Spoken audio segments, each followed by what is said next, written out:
kreppunni þá hefur skógarauðlindin sem er afskaplega lítil á heimsmælikvarða, hún samt farin að skila því á síðastliðnu ári þá voru 6% af heildar timburmagni sem að Íslendingar nota kom það úr íslensku skógum.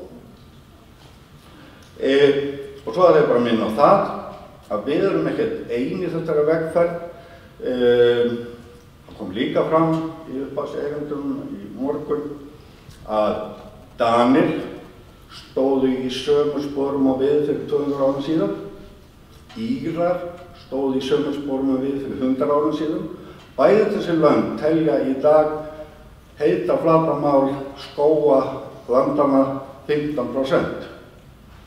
En þá erum við 2%. Svo við erum land til land, en það kom líka fram að tækifærin sem að Ísland hefur, og það ekki sjálfgefið að Ísland, eyja og Norðurlegi hafi, get ekki vaxið arðvænlegi skógar.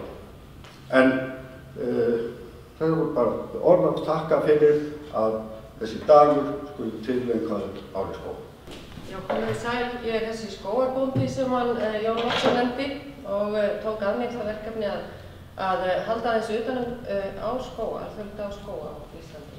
Og merkið okkar afskaplega fallegt og mig langar að biðja hópinn hérna sem frá þeir bakkjarlar sem að árinu að biðja og koma hérna og sýna ykkur fánan vegna þess að það svo stór, ég get alls ekki hérna haldið á sjálf ég gjörsum aðeins að sýna hérna verkið.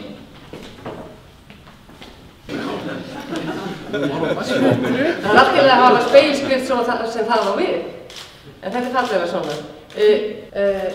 Okkur langaði hérna að fá að sýna ykkur ægilega fallega mynd sem að franskur náttúruverndarsinni bjó til fyrir árið. Hún á heimasíðunni.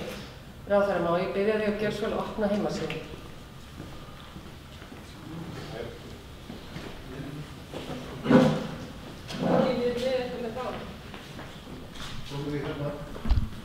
Þarna sjáum við